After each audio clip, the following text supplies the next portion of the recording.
We're back with another episode. We're back with another episode of Princess Season 3.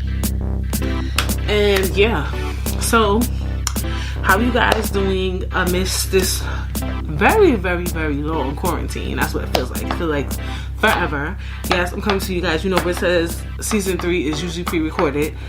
But I don't know. I felt like it was socially responsible to, you know, come to my, you know, small viewership and really just, you know, be here and let you guys know, like, we all gonna be okay. I'm gonna be okay. You gonna be okay. Be lit. Like, so I just decided to, you know, do an episode, miss the quarantine, because I just felt like it was just responsible of me.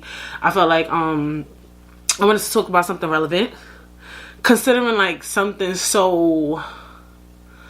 what's the word? Like, something so big is happening. Like, you know what I'm saying? Because all my episodes are pre-recorded, when I come to you guys with a new episode, I'm not saying, I hope you guys are okay during the quarantine. Even though I probably could edit all of that stuff in and all that stuff. But, yeah, you know.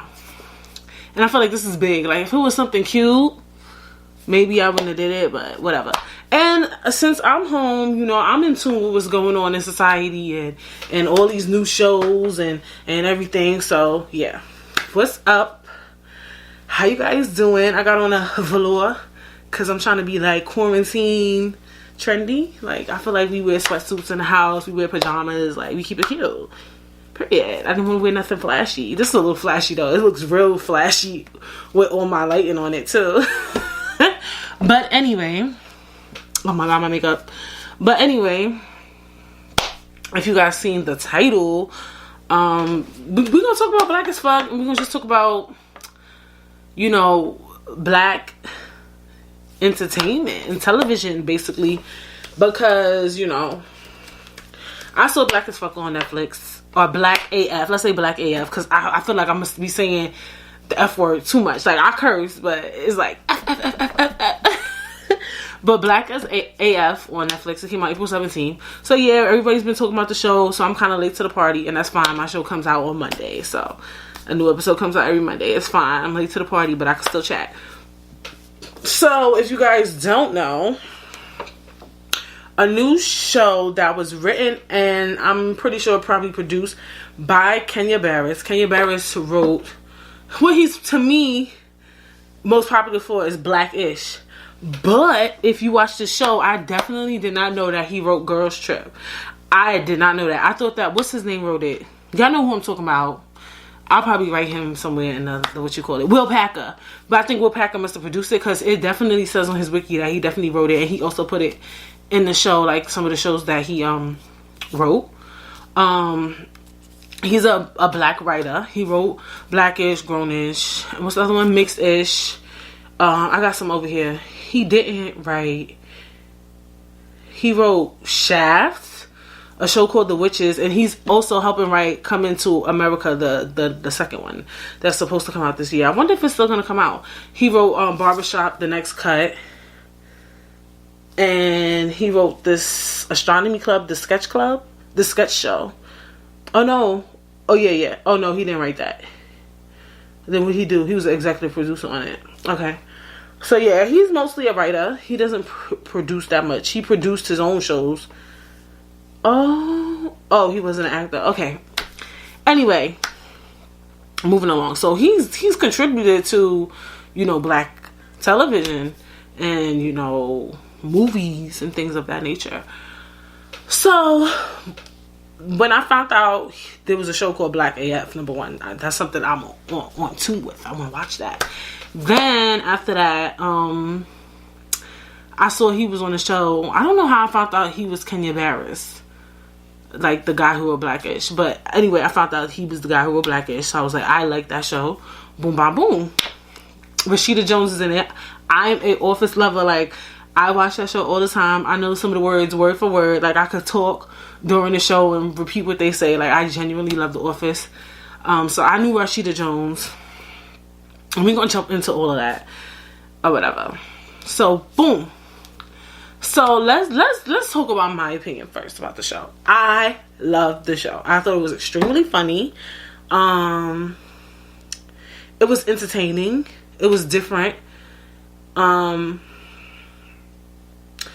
I really liked about it was that, how can I explain? It kind of like showed the life of a black family that you kind of don't see at all. And not in a sense of just their lifestyle, but in a sense of how they behave, right? So I was kind of feeling that. I was feeling the fashion.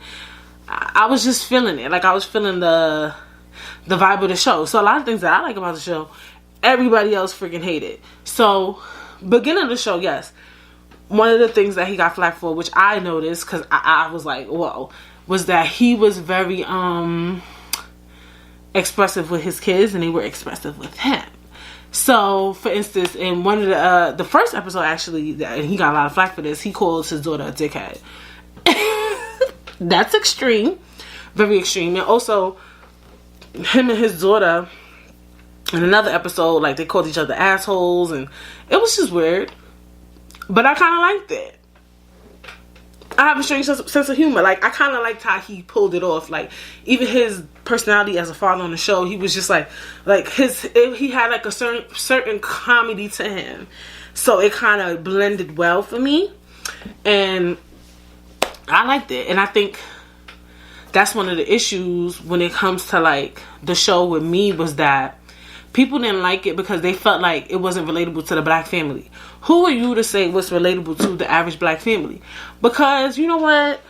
I feel like everybody is stuck on this black family notion. I feel like it's 2020. I feel like all black families are mad different, especially now that our generation, like the millennials, are having kids. I even see differences in the way, you know, millennials deal with their kids than the way our parents dealt with us. And I just feel like times are so different now. Like, y'all not gonna have the black mother who said, do I have McDonald's money? Like, that joke is only funny on Instagram. Like, you're not gonna have those black mothers. You first of all, I remember growing up, if you beat your kid in public or whatever, yeah, it was a little distasteful, but we didn't give a fuck. Or if you curse out your kids and it's like, you better stop fucking playing in here. Ah, la, la, la. You be like, oh, they got in trouble, but you wouldn't be like, oh my god, that mom is so abusive. You do that shit now. You see all these black mothers that's getting blasted on social media for like really yelling at their kids in public and beating their kids in public. Back then, that shit was so normalized. Like, but now looking at it, it's really unhealthy and it is toxic. When you see like a montage of that shit, you be like, damn, that shit is wild and toxic.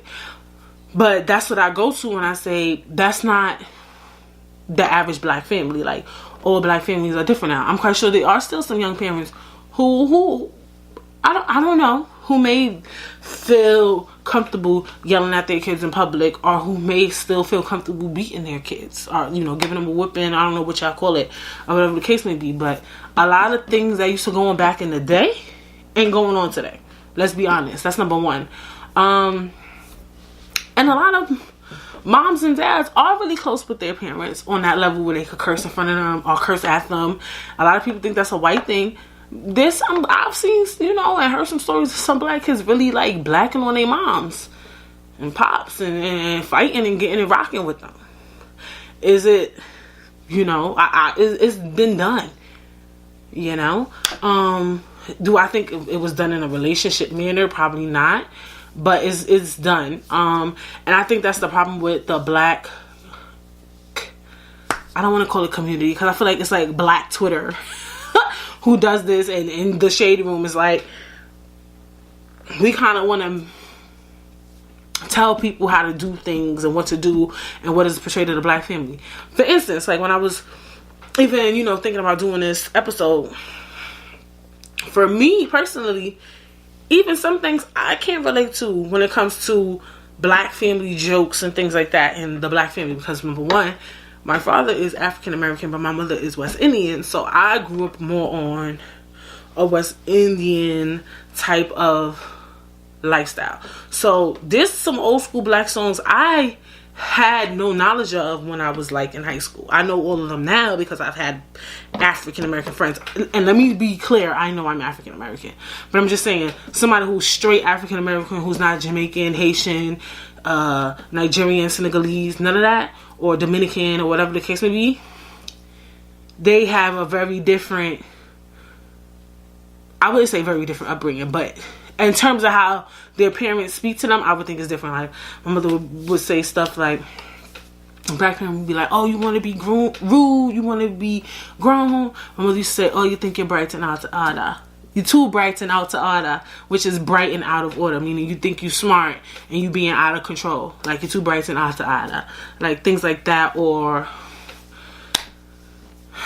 I don't know, like, it's just different. Like, some of the things that some of the black parent jokes that I see on social media, I even can't relate to, but for some reason I know it because I've seen it. And I kind of had a collaboration of both, having an African American parent and a West Indian parent, but I was mostly with my mother, so my lifestyle is still in some ways different. A West Indian barbecue is different from a black barbecue. In some ways, you hear old school reggae music. I am in love with old school reggae music. I can listen to old school reggae music all day. Sanchez, Barris Hammond, you know, I love old school dancehall reggae. That's the type of music I grew up on.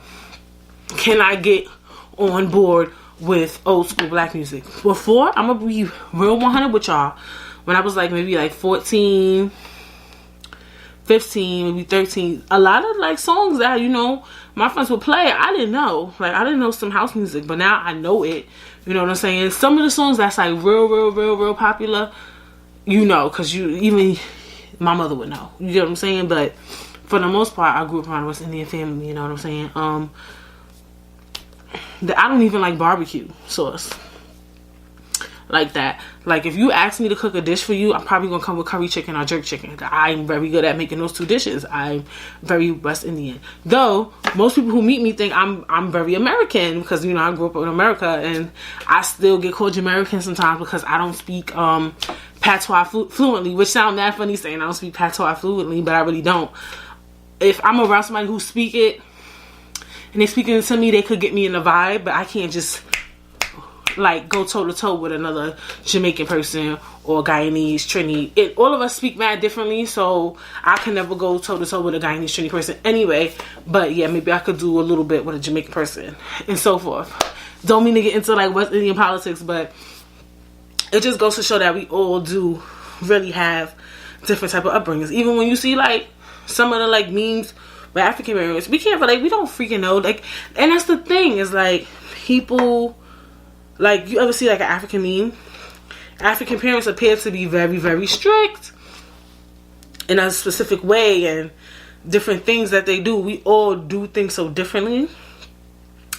And I understand that. Hold on, I need water. So yeah, I had to get water because my throat was dry.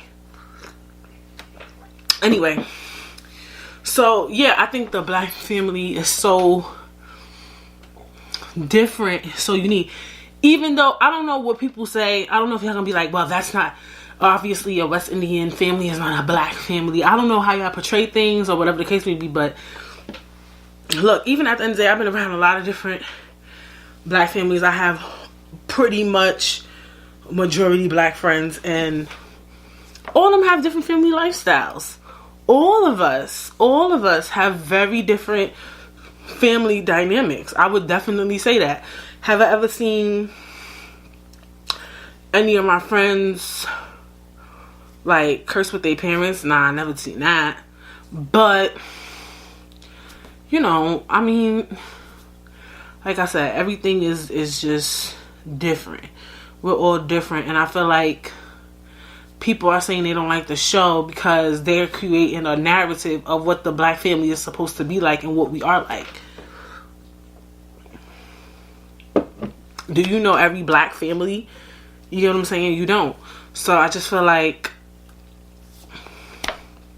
I don't know, I just feel like that's one of the reasons why people hate the show, and I kind of don't like that people just like, what black family is this? So what is a black family to you? I think that being black is so diverse, so cultural, so like we have so many facets to us. Like, it's really hard to nail it to the T. Like, even sometimes when people do a show, right, you'll see like show, and some people be like, oh my god, that show was too ghetto and it is very disrespectful to the black race. But then it's like, if you do a show like Black AF, it's not black enough. You know what I'm saying? It's like, what is specifically, how can you hit it on the nose? You know what I'm saying? Like, I know there were shows like The Cosby Show or whatever. The Cosby Show kind of did it. Okay, back then things were so different that people wanted to just see something like that on TV. They wanted to see a successful black family on TV going through as many struggles and facets. So I think that's why the Bill Cosby Show was so respected. And it was real. It was real. It was authentic. I don't know. What was it about the Cosby Show that really kind of like took people by storm? I think back then just seeing like a really successful black family was just cool and things like that. I don't know.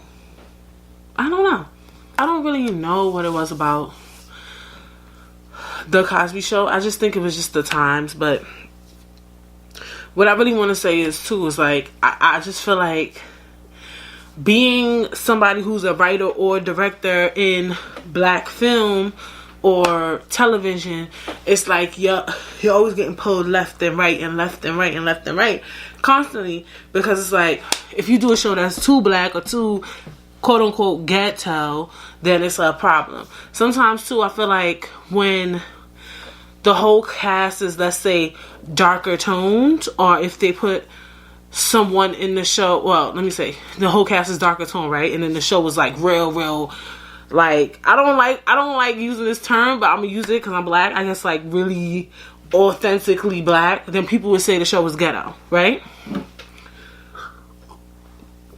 Now they made a show with a mixed cast, and they said the show wasn't black enough. Now let's jump into that topic. This is my thing with the politics of the mix thing. Do I agree? I think he definitely missed the mark, and it took me time to realize that he definitely missed the mark calling the show Black AF and then having a mixed family. That's just me, because when I think of, when you use AF at the end of anything, like you could say blue is AF, I would think it's gonna be some blue shit. You know what I'm saying? Like, as long as you use the term AF, I'm gonna perceive it as being black to its core, you know what I'm saying? But it was a show with a mixed family, you know, and you know, the mother did look white. You can't name a show Black AF and not even just that the family was mixed. It was that, yes, in some ways it didn't correlate with black culture, right? You don't see a majority of black families living in this lavish house in LA. The house was beautiful. Or you know, having a father that writes television shows. There's not even that much black writers in Hollywood. I probably could name 6 off the top of my dome. You know, certain stuff we just, all black people can't relate to. When I think of Black AF, you gonna have to give me a Black AF show. You feel me? You gonna have to give me something that shows in some ways the majority. Not that lifestyle is not even the minority of black people. That is probably like a, wait, what, 6-8%? And then to see a family, because a lot of these Hollywood families, they don't got their shit together with a mother and a father together. The kids got some sense, please. So I think he definitely missed the mark on that. Like, you missed the mark on that. I wish that he would have probably renamed the show like Black Family in Hollywood, LA Black Family. I don't know, a writer's family lifestyle inside the life of a black writer's family. I don't freaking know, but I think had he named the show a different title, this podcast episode probably wouldn't even exist. I think he really missed the mark on that, because you name your show Black AF and people gonna want a Black AF show, and that's just what it is. And he missed the mark on that, definitely. Like, you can't do that because it's confusing to the, you know, the watcher, the listener, whoever. It's confusing to the viewer. It's very confusing. Rashida Jones. Now, everybody was confused. As is this woman black? Who is she? Like I said, I watched The Office, so I already knew Rashida was half black, half white. Her father is Quincy Jones. I knew this off rip, because when I love a show, I dig deep into all the cast members and stuff like that. So whatever, I had established Rashida Jones was half black, half white. I think she did a real good job portraying her blackness, even though she looked kind of white. I felt the realness from it. I felt it. But apparently, people made a good point. They said Shorty been playing a white woman all her life, and now she want to be on a show called blackaf. So can you say he probably missed the mark on casting? Yeah, I would say so. I would say so. You know, I like Rashida. I think she did a really good job as the mother, but once again, you missed the mark. You named the show Black AF. You picked a woman who looks really white. Even his wife is, I don't think, half black, but she still has African American features to me. His actual wife in real life. So I see where he was going. He was trying to make it more like his life. Like his cast, the way he casted the kids on the show looks exactly like his kids. Like, it's crazy. The wife, not so much. I think Rashida did a good job. She is an actor. But, like I said, you know, it is what it is, homie. Like, it really is what it is. Like, it's just, the role wasn't for her. She did what she can, but you can't name a show that and then pull up with that. And like I said, the lifestyle, do all black families have the same characteristics? No, we do not. But do most black families have the characteristics of the family on Black AF? No. Right? So, I get it. But I also do feel like how he named the show Black AF, and it was a black family, and it was just mad black, like, you know what I'm saying? I like mad black, but if it was just getting too real, you know how, like, on Instagram, we got our little memes. On TikTok, we got our little black jokes. But it's like our thing. But we don't want people in it and making a perception of how we are. Because when you have a platform, when you're able to have a show on NBC and Netflix, you gotta still be socially responsible, right? So yeah, we might do some black type stuff, right? I'm saying black. I'm black. I don't know why. After my first episode, I'm trying to always be politically correct. I can't be so politically correct. I am who I am. Any problems you have with me, you can send it down your throat. Because I can't. But, you know how it's just like, certain things we want to keep to ourselves. Like, yeah, we may do some ghetto rah-rah shit, but we don't need that on TV for the world to see. Like, we need it, but we don't. Like, if you're going to do it, you got to do it in a real classy way. And it's kind of hard to do that. And I think that, you know, black writers have it rough. Because it's just like the Tyler Perry, right? When Tyler Perry was doing those movies, he was like, this portray ghetto black media, blah, blah, blah. But them Tyler Perry movies was amazing. Like, Tyler Perry broke records, box office records, just for making his, like, just for making his, like, Tyler Perry movies. He was, you know, he's very accomplished in movies. A lot of people may not know that. Because when I was in college, I had took a theater class around the time when Tyler Perry was really hot. And at the time, I don't remember what year it was, but at the time I was in theater class, Tyler Perry was it. Like, he was like one of the lead producers, writers in Hollywood amongst everybody. Not just black people, but white and black people at the time. At one point in time, a Tyler Perry movie was everything. You know what I'm saying? Like, he ran the box office. Like, he got black people out to the theaters. Like, he really did. But then, out of nowhere, people started saying his movies were socially irresponsible because they felt it was too ghetto, too black, blase, portrayed specific stereotypes of black people, black men, black women, right? But y'all liked it at one point. You get what I'm saying? So it's like weird. Or the Dave Chappelle show. Great example. It's like the bigger you get, the more things you can and cannot do. I feel like the Dave Chappelle show. Black people love the Dave Chappelle show. But yeah, white people love it too, right? But black people, I love the Dave Chappelle show. I could watch Dave Chappelle show right now today, right? But when it got hot, when it got at its peak, then Chappelle lost it, Oprah lost it. Everybody said this show was irresponsible to black communities, right? But But at one point we felt it was relatable. When it was underground, it was okay. But when things get big, it's not okay. And I feel like that's where all this stuff gets complex. And I think that us as black people, we need to figure out what it is and what it ain't. You know what I'm saying? Like, what is it that we want from these black writers? Like, they trying to do all that they can, because it's so rare you catch black writers. Even on the show, he had some black writers on the show. He had Lena Waithe, he had Issa Rae, Will Packer, what's her name? Ava DuVernay, and it was one more person, and I can't remember his name, and I'm so sorry. And that's really like all the people you really know when it comes to black writers. Like, let's keep it a buck. And Tyler Perry, he probably left out. Those are all the... I think, did he have Tyler Perry? He had Tyler Perry on the show. Oh my God. He definitely had him on the show. He went and did a visit with him. Oh, was that? Because I had watched the Black Lady Sketch show too. I watched a couple of shows. I don't know, but I think Tyler Perry was on the show. Don't quote me. But either way, those are like some of the only black writers you could think of. And it's like, y'all putting them left and right. Left and right, left and right, left and right. Like, y'all don't really know what I want. And that's when I want to get into also the mixed topic, right? So, number one, y'all gotta be careful what y'all say, because I do think that saying that, oh, you may name the show Black AF, but nobody in the show is black or dark skin, right? Fair observation, right? But y'all gotta realize y'all being kind of offensive to light skinned people too, because there's really some black people that's dead light skinned. Like, they're all black, like they straight African American, but they're light skinned.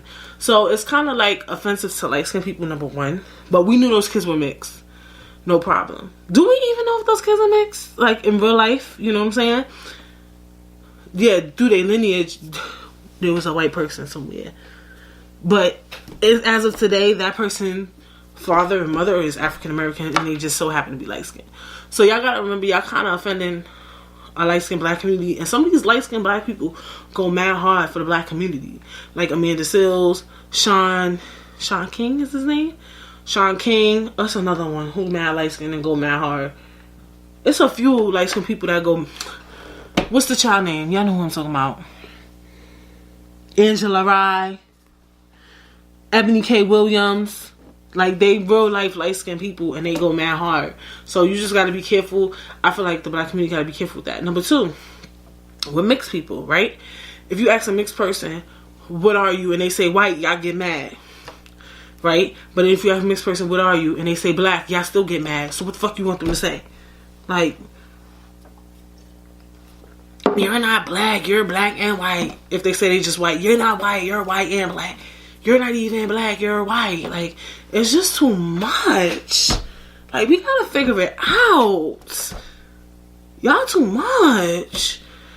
Now, like I said, you name a show Black AF, I need the whole lineage to be black. I can't have a mix of white. I can't have a mix of Hispanic. I can't have a mix of Asian. I need straight black blood flowing everywhere. Just black. You feel me? I agree with that. You feel me? That I agree with 100% across the board. But I do think that the reasons why we hate the show brings up other topics. And like I said, the mixed topic is very unfair, you know, to just be like, oh, the mother's not even black. Even though people got mad at Rashida Jones because not only because she's not technically black, but they got mad at her because she always playing the white card, but she want to be on a show called Black AF. Fine. Fine by me. Call out on her bullshit. You know what I'm saying? Like, but it's things that need to be brought to the front table. And that's just my opinion on that with the mixed part, because I can't really speak too much to it because I can't relate too much to, you know, the mixed lifestyle. Like, I don't even, it's amazing to me how much mixed people are on TV and stuff, because I don't even know that much mixed people like white and black. I don't even know a white and black person. Like, I really don't think I ever met one. Okay, I could be exaggerating, but I'm just saying, like, friends with, like, where are they? I said this in another episode, like, I rarely meet mixed people, so it is what it is. But you know, I could tell Kenya Barris was very, you know, he said he's not going to try to fill some quota. You got to understand, I think maybe he wanted a representation of his family on TV. But like I said, with me, I think he just missed the mark by what he named the show. Now, had he not named the show that, would we have watched it? If he would have named it like Black in LA, yeah, I would have watched it, because that's why I liked it. You know, I felt like all the characters did a good job. I thought everybody was funny. I thought the episodes were dope. I genuinely liked it. And that's the other thing I want to jump into too. Y'all letting social media tell y'all what to and to not like, right? So when I watched the show, I just watched it. I heard about it. Heard it was due Kenya Barris, produced Blackish. I saw Rashida Jones. I was like, boom, love it. Call Black AF. I'm watching it. Watched the show in its totality. Couldn't put it down like it was a book, and I liked it off rip. You know, I enjoyed the show. About 3 to 4 days later, I hear tea that the show was hated by Black Twitter and disliked in general. And it made me happy that I decided to watch the show without hearing about the show. Even though sometimes you can't avoid hearing about stuff. But, you know, it's like sometimes you can't avoid hearing about a show. If you're on social media all the time, you might find a link or feedback about a show without even wanting any feedback about the show in general. But I was just happy I watched it and I was able to gauge my own opinion without getting tangled up into social media and stuff like that. Because you know what? Can you sometimes get influenced by other people's opinion? Yeah. Had I heard about the Rashida Jones thing, I'd have been like, because I do agree with that. Like, she played a white card all the time. It would have probably turned me off towards just her behavior on the show, right? But because I wasn't easily, you know, some of the stuff that people said were right. I'll give them that, you know? And those things would have probably impacted how I felt about the show. I wouldn't have gave it a chance. And I think a lot of people do that. They kind of jump on a Twitter wave. Like, I was watching the Mark Twain Prize with Dave Chappelle. And I forgot her name, but I always remember her name. The white lady. That's mad white lady. Comedians. Alright, one of them said, oh, let me go on not Black Twitter, my bad. Let me not get her in no trouble, child. She said, let me go on Twitter and find out if I like what I'm watching. Basically making fun of like how Twitter is like the deciding factor if we like something. If you like something, like it. Don't let social media tell you what you should and should not like. Like, I know, and I'm seeing that too much. And it's really starting to irritate me. Not only in a sense of that people are not giving things a chance, but people are saying stuff based on social media and they don't have all their information. Because that has happened to me during this quarantine. And even with the like coronavirus and stuff, it's so much information everywhere that nobody knows what the truth is, but they're all getting information from social media. Nobody has facts. Nobody has receipts. So to me, you can't watch 15 minutes of an episode or 20 minutes of an episode or one episode and say you don't like a show. That's just my opinion. Now, you watch something in its totality and you tell me you hate it, sure. Now, I have been experienced where I watched a movie and it was just so boring or just so outlandish that I was just like, this is not me. And I think that is fair.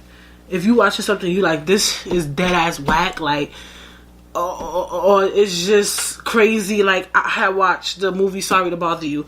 I ended up watching it to the end because the movie was so weird. I was like, it was with the boy Lakeith in it, and it had Amari Hardwick in it as well.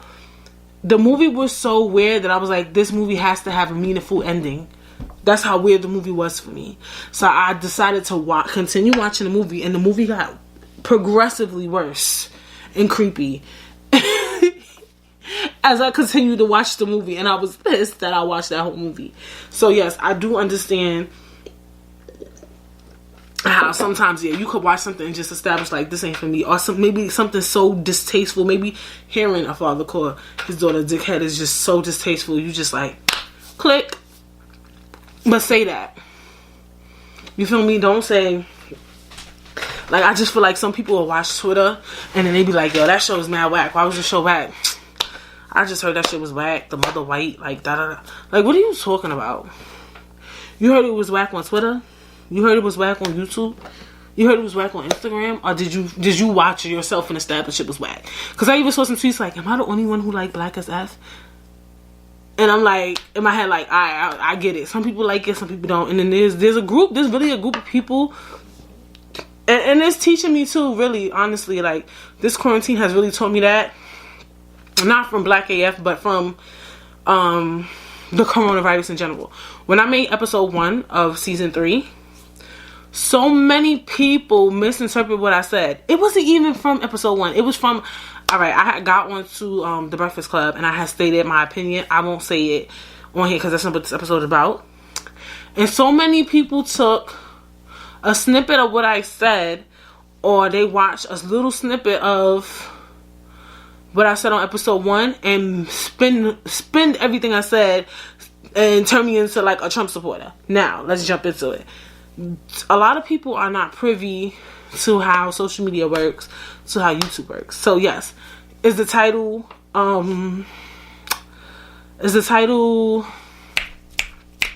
what's that word? I'm just like lost for words.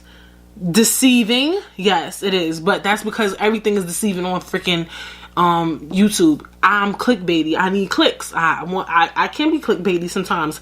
I want, business to grow or whatever the case may be. But it's you as a viewer and as a listener to listen to the content. Because when you come to me with something, I'm going to come to you and tell you that was never said. You feel me? So I had a situation where somebody was telling me I said A, B, and C, and I had said none of it.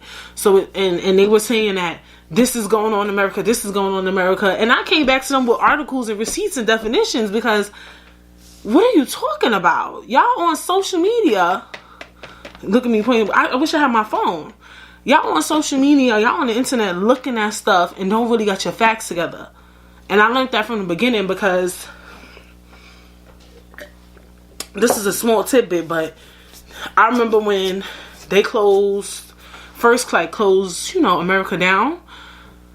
They was like, oh, alternate parking is canceled. The next day I had went out and I saw the freaking people who give tickets out for the meters. They said all meters is canceled. But you see how social media is really clown-like?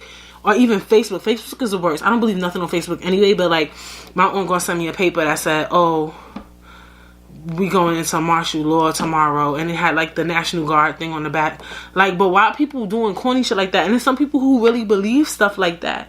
You know what I'm saying? Y'all need to really get informed. And if she try to call me misinformed, no, honey, you're misinformed because you're listening to social media and you're not paying attention to the context. You're not listening to what's going on. You're not paying attention to the numbers. Y'all need to really have a mind of your own. If coronavirus didn't teach you that, because it definitely taught me that. Because there's so much information out here because of this thing is such a big thing. You don't know what to believe. And it's a virus. It's something that's health driven. So it's like anything could be true. Because none of us is really like knowledgeable on it. So it's like, you know what I'm saying? And I feel like a lot of us, you see something on social media like that show is racist, that show is stupid, that show is dumb.